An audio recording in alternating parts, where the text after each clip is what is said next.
And are you refreshed? Yes. Good. Now what? Just want to appreciate this manifestation and this moment to be here with all that is. We've rendezvoused here many, many, many times, but first time in the physical. So I played this game about 3 years ago when I discovered your teachings that definitely paradigm shifts happened when I discovered you. Kind of shifted from religion to spirituality and understanding the energy behind all of the spectrums of religion and spirituality. Perfect words. And so when I discovered you, I knew that I was going to meet you and be in this chair. And so if I'm going to be in the presence of all that is and infinite intelligence, I should ask a really good question.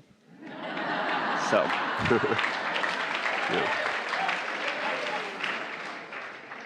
Out of time. And I would be just as satisfied, honestly. So I asked my question, and I was very excited about my question, and I got the answer. So I've done this so many times that knowing that I'm coming here to ask a question, I kind of left that alone and decided I want to create a dialogue. So I thought of a dialogue, and I listened to your segment. That's always what it is, isn't it? Life causes you to ask, and then answers come, and then more life causes more asking, and then more answers come, and that's what it all is, isn't it?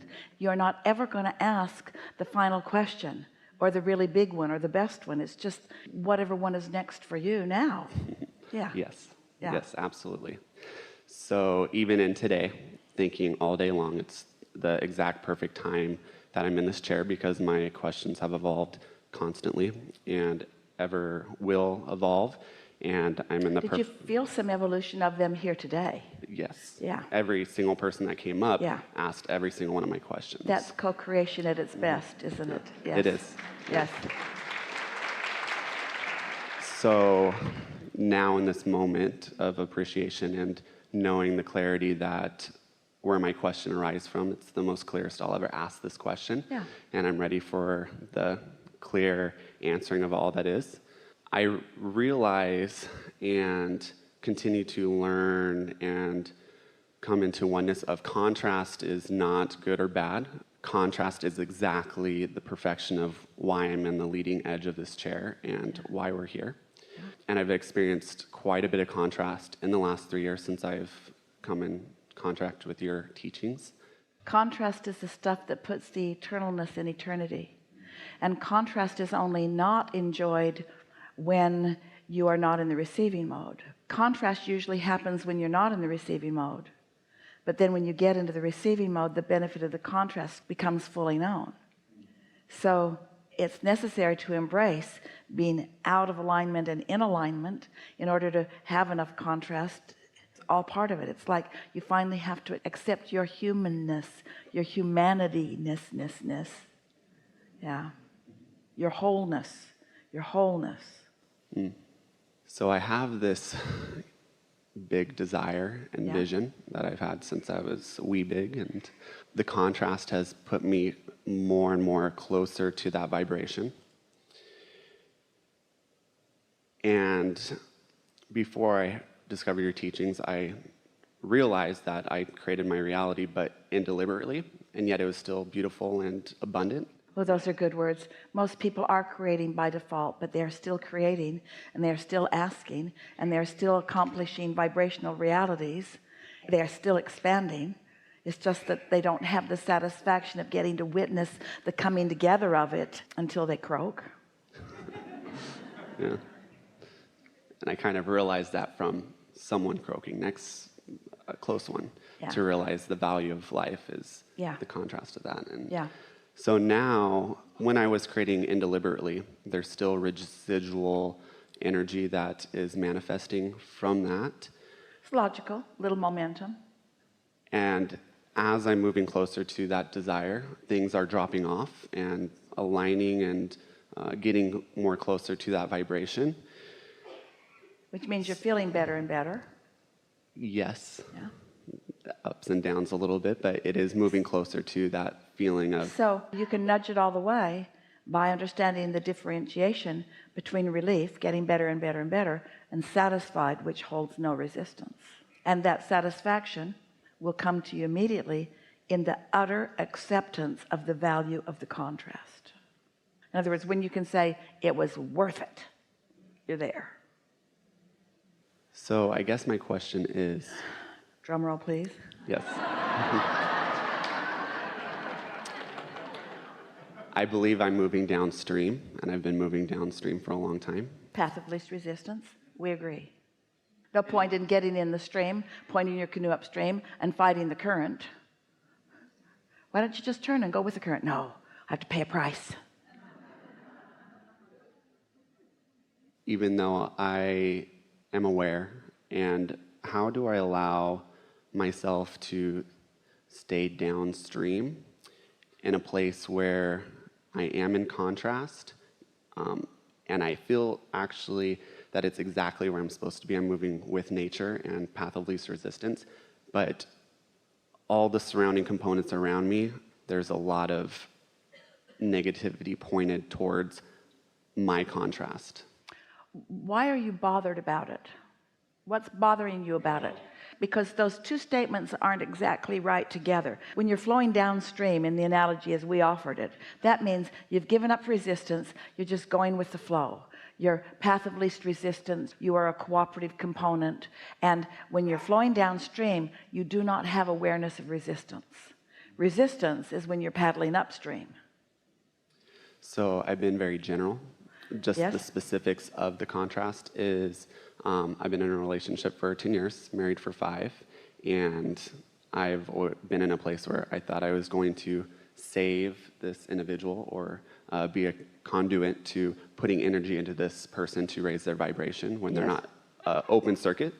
Yes. And there's good and bad times in that. Now we just had a child together 5 months ago, and he is a perfect creation and extremely precious. Yet there's been extreme clarity within the last month and a half that we're going to be going separate ways, and it's what I want. And so as much as I love this person, it's not the place that I feel is in the path of least resistance. So I'm moving out of that space. So I feel like I'm moving with the energy, yet it is a contrasting place. Everyone hears the situation, and given what you said to us before, what's the rub?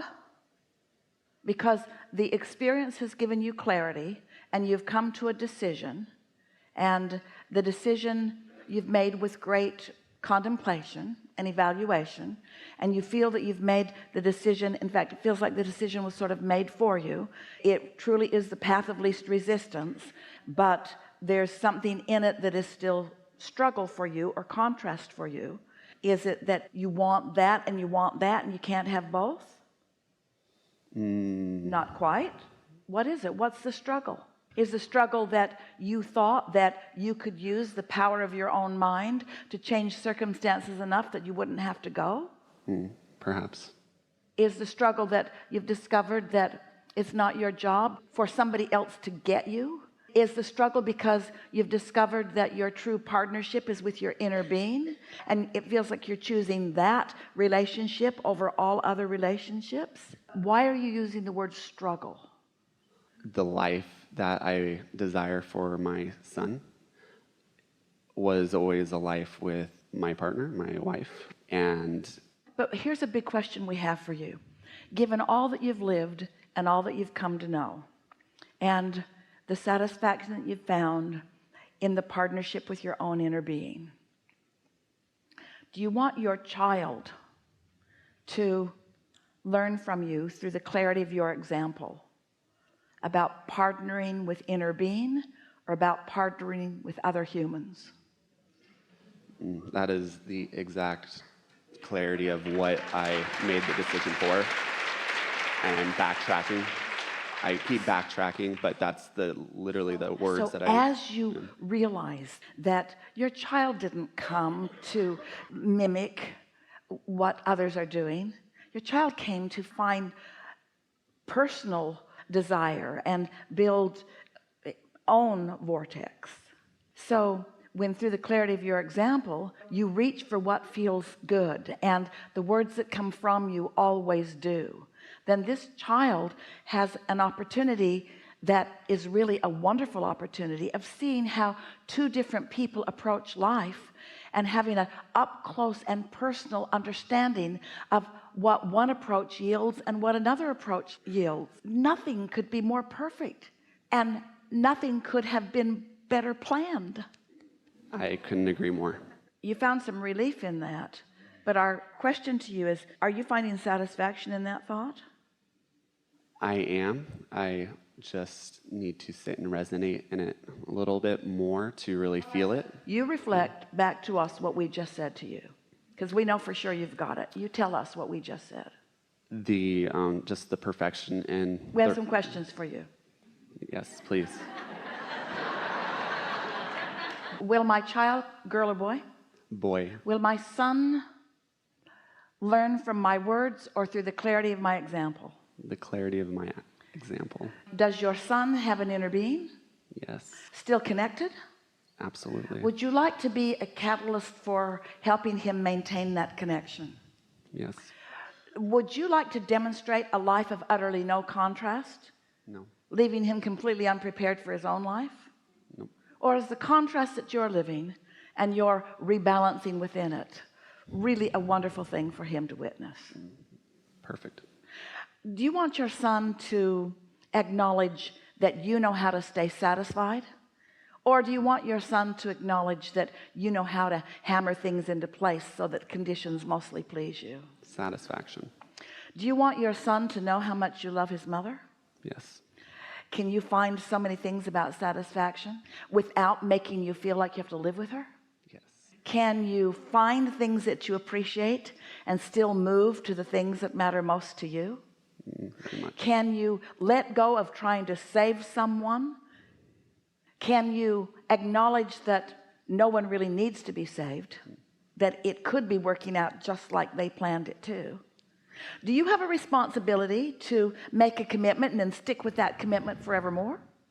I thought I did. Is it possible that you could have been under the influence of something other than your inner being when you made a commitment? Is it possible that under the influence of your inner being, you could have followed your path right to where you are and that everything about it is perfect? Yes. Do you think it's possible that nothing's gone wrong here? Yes. You think maybe the hokey pokey really is what it's all about? I hope so.